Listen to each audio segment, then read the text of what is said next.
और ये ना सोचना कि बस मैं तो रजोगुण से दूर होकर और अपनी भक्ति कर रहा हूं, बस मेरी बात बन गई। नहीं भाई, अभी तो शुरुआत हुई है, शुरुआत। एकमात्र रजोगुण के ऊपर सतगुरु के आशीर्वाद से हल्की फुल्की विजय प्राप्त करने से अभी मोक्ष नहीं है। परमात्मा कहते हैं, राजा डूबे मान में पंडित चतुराई रे, इस ज्ञान गली में बंक है तूने धूर चटाई रे। अभी तो बहुत गुंडियां हैं, बहुत गुंडियां। पाकी फसल देखकर गरबैये मत किसान, अभी तो झोले बहुत हैं भाई, घर आले तब जान। एक शब्द में क्या बताया गुरुदेव ने हमें? भाई और बहनों, परमात्मा हर प्रकार से हमारा भ्रम निवारण करेगा, हर प्रकार से, कि कहीं इस मन शैतान को जरा भी मौका ना मिल जाए अहंकार उत्पन्न करने का, कि मैंने तो काम वासना पर विजय प्राप्त कर ली, भाई बन गई मेरी बात। ये 2, 4, 5 महीने 6 महीने सतगुरु अपनी तरफ से आशीर्वाद देकर विषय विकारों पर कंट्रोल करवाता है, भगत को चेक करता है, भगत को देखता है कहीं इसके मन में कोई ऊक चूक तो नहीं है।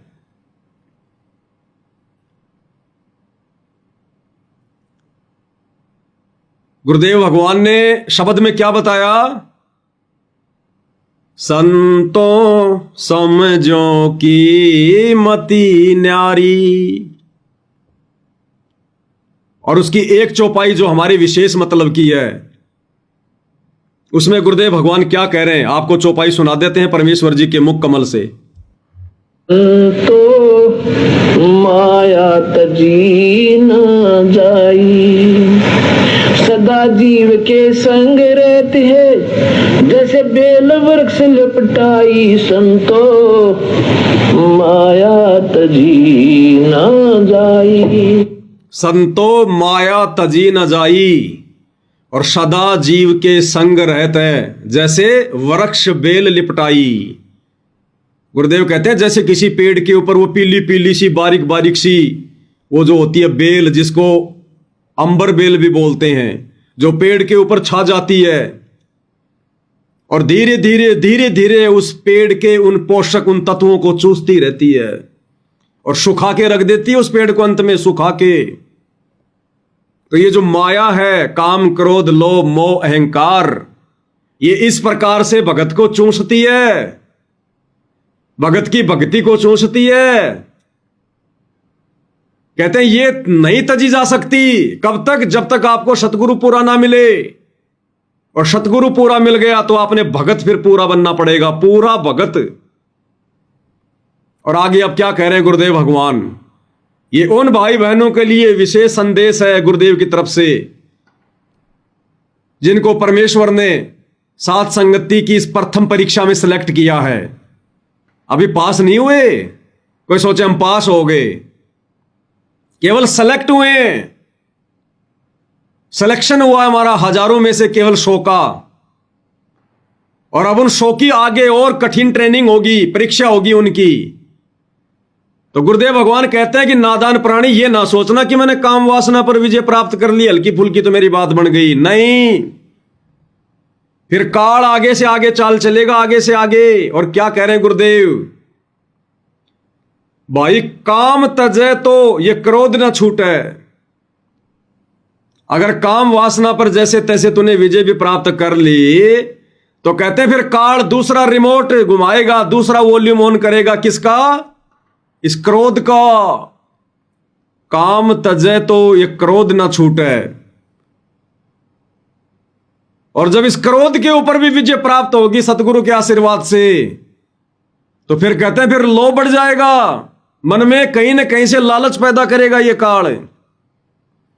काम तजे तो क्रोध ना छूटे, और क्रोध तजे तो लोभा, और लोभ तजे तो आशा बढ़ जा। अगर लालच भी छोड़ दिया आपने कि भाई जितना खाना उतना कमाना, बाकी परमात्मा का भजन, तो कहते हैं लोभ तजे तो आशा बढ़ जा, फिर मन की आशाएं बढ़ेंगी। फिर ये गुरुदेव हमें सतर्क कर रहे हैं कि नालायकों, खाली इतने से संतुष्ट मत हो जाना कि हम तो 100 आत्मियों में हम तो हो गए, हम सेलेक्ट, हमने काम वासना पर विजय प्राप्त कर लिया, हमारी बात बन गई। गुरुदेव कहते हैं अभी तो बहुत सारी सीढ़ियां पार करनी है, बहुत सारी। जरा भी मन में अहंकार आ गया, इधर उधर कोई दोष आ गया, जरा भी बकवाद कर दी तुमने मोबाइल सोबाइल में, कहीं भी निगाह दृष्टि में, उसी समय नीचे पटकेगा। तो गुरुदेव कहते हैं काम तजे तो क्रोध न छूटे, और क्रोध छोड़े तो लोभा, और लोभ तजे तो आशा बढ़ जा, और फिर मान बढ़ाई शोभा, फिर मान बढ़ाई का और भयंकर रोग। काम वासना को एक सत्संग में गुरुदेव ने बहुत ही कमजोर शत्रु बताया, भाई और बहनों, बहुत ही कमजोर। ये जो काम वासना है ना, इसको तो बहुत ही कमजोर शत्रु बताया है, ये तो कुछ भी नहीं बताया गुरुदेव ने। इसके बाद जो ये 4 शत्रु और हैं, क्रोध, आशा और मान बढ़ाई। इसलिए गुरुदेव अपनी वाणी में क्या कहते हैं कि राज त्यागना सहज है, कि तुम रजोगुण को भी त्याग दोगे, धन संपत्ति को भी त्याग दोगे। राज त्यागना सहज है, और सहज नारी का ने, नारी का ने यानी मोह, रजोगुण, ये भी तुम त्याग दोगे, कोई बड़ी बात नहीं है। बहुत से लोगों ने त्याग दी है। इसका त्याग तो बाकी लोग भी जो नकली संतों की शरण में हैं, वो भी जो है वो करके बैठे हुए हैं। इतनी हिम्मत तो जीव आसानी से कर लेता है। तो परमेश्वर कहते हैं राज त्यागना सहज है, सहज नारी का ने, और फिर मान बढ़ाई ईर्ष्या दुर्लभ तजना। ये तो वही बात यहां गुरुदेव कह रहे हैं कि ये काम तो कुछ भी नहीं है। काम तजे तो क्रोध ना छूटे। इस काम वासना के बाद तो क्रोध भयंकर शत्रु है, कामी, क्रोधी, लालची। तो काम तजे तो ये क्रोध ना छूटे, और ये क्रोध तजे तो लोभा यानी लालच, और लोभ तजे तो आशा बढ़ जा, या फिर मान बढ़ाई शोभा। तो काम वासना के बाद तो भाई और बहनों 4 शत्रु और हैं जिनके ऊपर विजय प्राप्त करनी है मालिक के आशीर्वाद से। तो यहीं पे आके मत अटक जाना कि बस बढ़ गई बात हमारी। क्या कह रहे हैं गुरुदेव भगवान, आप आगे ध्यान से सुनना।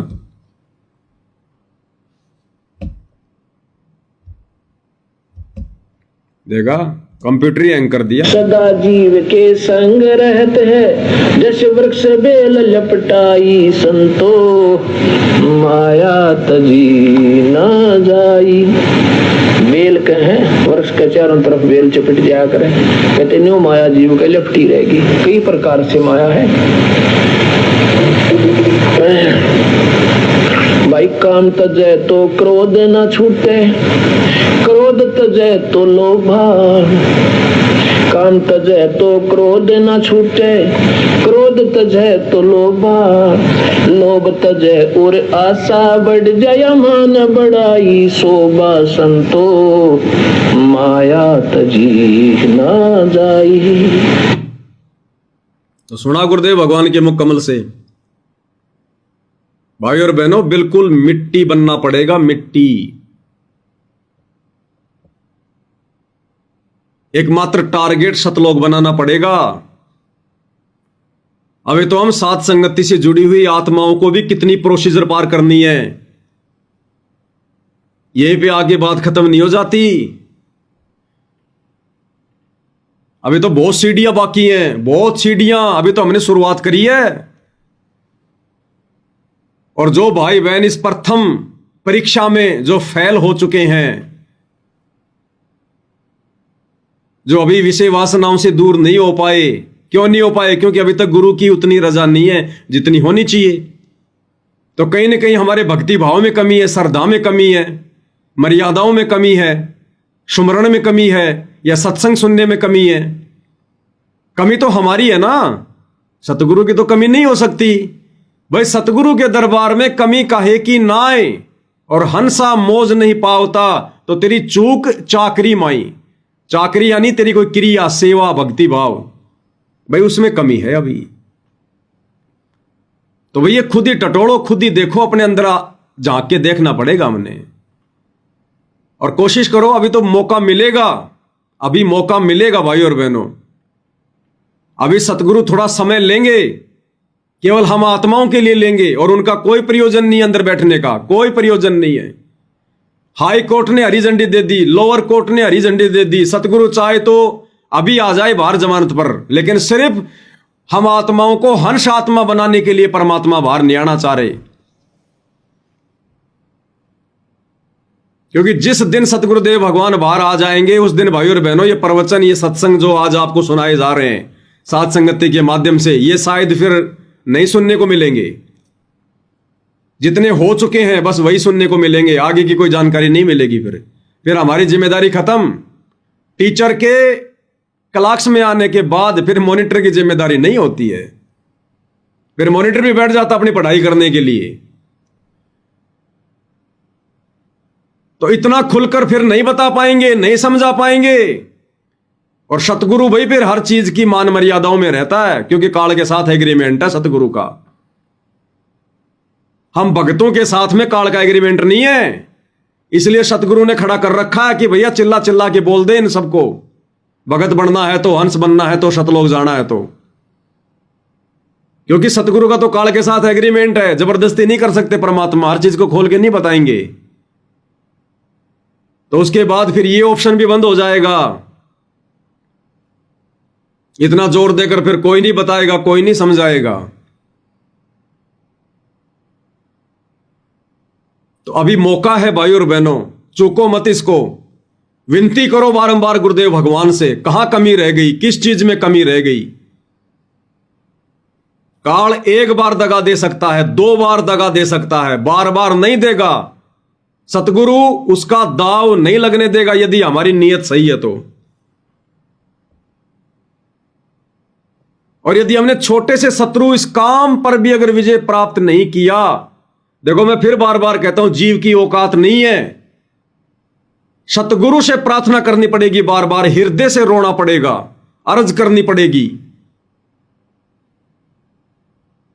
और कहते हैं सतगुरु मेहर करे तो कागा से हंस बना दे। तो सतगुरु प्रसन्न करना है हर हाल में सतगुरु को। तो समय बहुत थोड़ा है भाई और बहनों, कोशिश करो, जी जान लगाओ, बाद में बात नहीं बनेगी। क्योंकि सतगुरु के आने के बाद हम सब वापस एक हो जाएंगे। फिर हम सब वापस आश्रमों में जाने लग जाएंगे। तो आश्रम में तो भैया कौवा भी आएगा और बगुला भी आएगा और हंस भी आएगा। उसके बाद फिर आप जी बगुले के संपर्क में भी आओगे, आप उस कौवे के संपर्क में भी आओगे, मिक्स हो जाएंगे, मिक्स। तो परमात्मा चाहता है कि हिसार जेल से बाहर आने से पहले पहले हमें अलग करना, हमें हंस बनाना चाहते मालिक। और हंस फिर कभी बगुले में या उन कौओं में नहीं बैठा करता। अरे उदाहरण देकर बताया गुरुदेव ने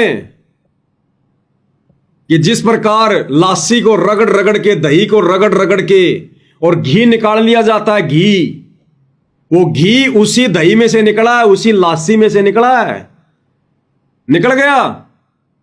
अब गुरुदेव कहते हैं दुनिया में ऐसा कौन माई का लाल है जो उस घी को वापस उस लासी के अंदर मिला दे, उस घी को वापस उस लस्सी में मिला दो, देखे कोई है तो इस दुनिया में कोई नहीं मिला पाएगा। जबकि वो घी उसी लस्सी से निकला है, उसका रगड़ का मारने से, मंथन करने से लस्सी में से घी निकला, लेकिन वो घी फिर कभी लस्सी में नहीं मिलेगा। तो हिसार जेल में बैठकर सन 2014 से गुरुदेव भगवान संगत को रड़क रहे हैं, लासी को रड़क रहे हैं, इसमें से मक्खन निकालने के लिए, घी निकालने के लिए। और एक बार जब ये घी निकल जाएगा उसके बाद लस्सी को छोड़ दिया जाता है। फिर वो घी उस लस्सी में नहीं मिल सकता, चाहे कितने रगड़ के मार लो। तो गुरुदेव भगवान के हिसार जेल से बाहर आने से पहले पहले भैया जो घी बन गया, जो हंस आत्माएं बन गई, जिनको सतगुरु ने सेलेक्ट कर लिया, छांट के अलग से रख लिया, वो आत्माएं फिर लासी में नहीं मिल सकती, उन आत्माओं पर फिर किसी भी प्रकार का कोई भी काल का दाव काम नहीं करेगा। और फिर घी की कीमत भी कितनी बढ़ जाती है। वो लस्सी बिकती है 15 रुपए किलो और वो घी 1000 रुपए किलो, 1000 रुपए किलो। तो सतगुरु हमारी कीमत बनाना चाह रहे हैं संगत में से हंसों को छांटकर सतलोक के लिए। अरे ऐसे ऐसे उदाहरण दिए गुरुदेव भगवान ने भाई और बहनों। ये सत्संग इसीलिए तो किए थे परमात्मा ने, आज के दिन के लिए। इन सत्संगों को आधार बनाकर ही तो हम भक्ति पर लग सकते हैं, हंस बन सकते हैं। क्या उदाहरण दिया गुरुदेव भगवान ने? ब्रह्मा जी के 4 पुत्रों का उदाहरण दिया गुरुदेव भगवान ने। ब्रह्मा जी के 4 पुत्र, सनक, सनंदन, सनातन, संत कुमार। ये ब्रह्मा जी के 4 पुत्र। और क्या कहा गुरुदेव ने कि जब वो 5 वर्ष की आयु के हुए तो कोई पूर्व जन्म का संस्कार था और उन्होंने वेदों को पढ़ा और उन्होंने अपने पिता ब्रह्मा से अर्ज की कि हे पिताजी, हमारी एक विनती है, स्वीकार करो। बोला भाई बताओ क्या बात है। तो ब्रह्मा जी के 4 पुत्रों ने कहा कि पहले वचन भरो। तो ब्रह्मा जी ने वचन भर लिए। उसके बाद उन 4 ने कहा कि हे पिताजी, हमारी उम्र 5 साल से ज्यादा ना बढ़े, हमारी आयु केवल 5 वर्ष तक रहे। ब्रह्मा जी ने कहा भाई क्यों, क्या कारण है? तो कारण क्या बताया भाई और बहनों, उन्होंने पता है? यही विषय वासना वाला कारण बताया कि यदि हम 5 साल से ऊपर की आयु प्राप्त करेंगे तो हमारे अंदर विषय विकार उत्पन्न होते चले जाएंगे। फिर हमने शादी करवानी पड़ेगी, फिर घर में हमारे बच्चे पैदा हो जाएंगे और काल हमें यही जकड़ के रख लेगा, यही फंसा के रख लेगा हमारे को। इस डर से उन आत्माओं ने शादी तक नहीं करवाई। ब्रह्मा जी ने कहा अरे तुमने तो मेरा काम बिगाड़ दिया। अरे मैंने तो तुम्हें इसीलिए पैदा किया था आगे सृष्टि चलाने के लिए, क्योंकि गुरुदेव ने बताया कि ब्रह्मा जी ने सबसे पहले इन 4 पुत्रों को उत्पन्न किया था सृष्टि को आगे चलाने के लिए। ब्रह्मा विष्णु महेश से भी पहले, मतलब आगे, मतलब सृष्टि के लिए। ये प्रियव्रत, ये नारद वगैरह, उत्तानपात वगैरह, इनसे पहले ब्रह्मा जी ने इन 4 पुत्रों को पैदा किया था काल की खुराक तैयार करवाने के लिए। इन 4 पे मालिक की दया हो गई। इन्होंने कहा कि बस 5 साल से ऊपर हमारी उम्र ना बढ़े। वैसे उम्र लंबी है इनकी, लेकिन आयु केवल 5 साल के रहते हैं। ये क्या बताया गुरुदेव भगवान के मुख कमल से, सुनिए। आत्माओं ने कैसे कैसे यत्न किए हैं हंस बनने के लिए, मोक्ष प्राप्ति के लिए। क्या कह रहे हैं गुरुदेव भगवान, सुनिएगा। एक दिन कहते हैं सनक, सनंदन और संत अपने ये 4 भाई चले गए, छोटे छोटे, ये 5 साल की आयु के संत हैं। एक दिन कहते हैं सनक, सनंदन और संत कुमार सनातन, ये 4 भाई चले गए, छोटे छोटे, ये 5 साल की आयु के संत है, ऋषि है। ये सनक, सनंदन, सनातन और संत कुमार ब्रह्मा जी के पुत्र हैं। ब्रह्मा जी ने सबसे पहले इन्हीं को उत्पन्न किया था सृष्टि रचन के ताई। और इन्होंने ज्ञान हो गया जब ये 5 वर्ष के हुए, नो पता चला कि आगे इतनी बोली द्रुपति होगी, बड़े होंगे, शादी करवानी, और ब्याह हुए पाछा इतनी बिरान माटी बिराना, कई बालक होंगे, कई बचेंगे, कई मरेंगे। और बहुत मुझे दुख में पा गए तो अपने पिता के पास गए, कहने लगे पिताजी एक कृपा करो हमारे पे, हम कुछ आपसे मांगना चाहते हैं। मांगो भाई। वचनबद्ध हो जाओ। वचनबद्ध हो गए, हमारे पे कृपा कर दो कि हमारी आयु 5 वर्ष से ज्यादा ना हो। भाई होगी कृपा, तुमने वचनों भरवा दिया तो कसर के रहेगी, ठीक से। पर तुमने यह सोची क्यों कर बेवकूफ को, मैंने तो तुम्हारे लिए तुमको इसलिए पैदा किया था कि तुम मेरी सृष्टि रचोगे, और ऊपर से दबाव निरंजन का। तो उसने सोचा चाला बैठ गया। उसके बाद फिर ये प्रिय व्रत वगैरह, ये उत्तानपाद आदि बहुत से पुत्र उनके हुए, नारद जी है। तो जब इनका ये संतान चली तो क्या सुना भाई और बहनों पूज्य गुरुदेव भगवान के मुख कमल से। अरे मोक्ष प्राप्ति के लिए आत्माओं ने ऐसे ऐसे वरदान मांगे, आप और हम ही हैं वो आत्माएं, और कोई नहीं। क्योंकि गुरुदेव कहते हैं कि बच्चों तुम सारी प्रोसीजर को पार करके फिर आज इस स्थिति में आए हो, सारी प्रोसीजर को पार करके। और अब भी यदि तुमने आंखें नहीं खोली, विषय विकारों से दूर होने का यत्न प्रयत्न नहीं किया, सत्संग अच्छे लगे सुनकर घर चले गए, उन्हीं क्रियाओं में लगे रहे, फिर नंबर आया फिर आ गए सत्संग सुनने, तो इससे बात नहीं बनेगी। गुरुदेव कहते हैं ये बातें कहन सुनने की नहीं है, कर पाड़ने की है, कर पाड़ने की। यानी इनके ऊपर दृढ़ता से अमल करना पड़ेगा, चलना पड़ेगा मालिक के वचन पर। तो सनक सनंदन ने, संत कुमार ने, सनातन ने, इन चारों भाइयों ने,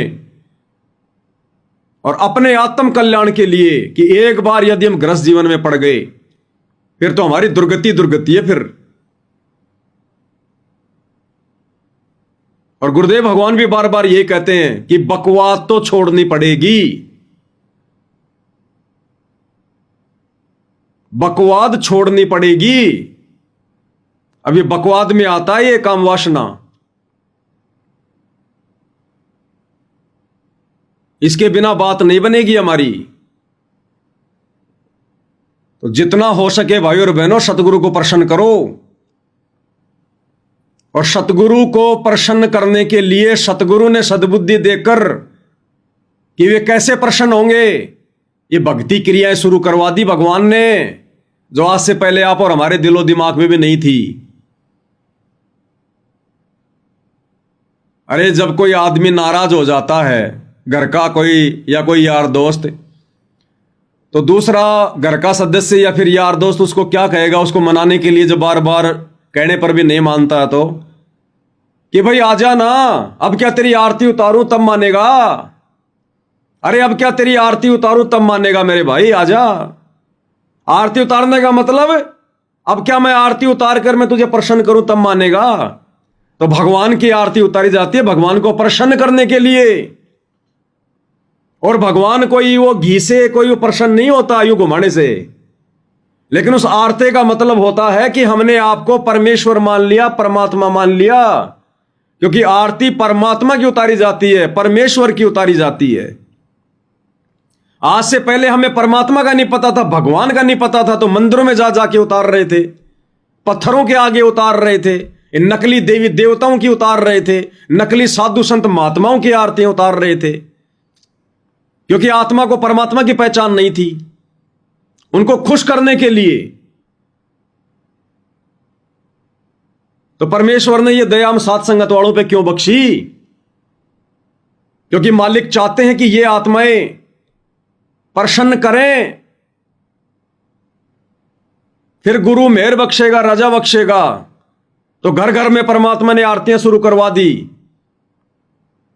फिर परमात्मा का ही विधान है गीता अध्याय 3 श्लोक 13 कि जो व्यक्ति परमात्मा को भोग लगाए बिना न पकाते हैं वो तो पाप खाते हैं।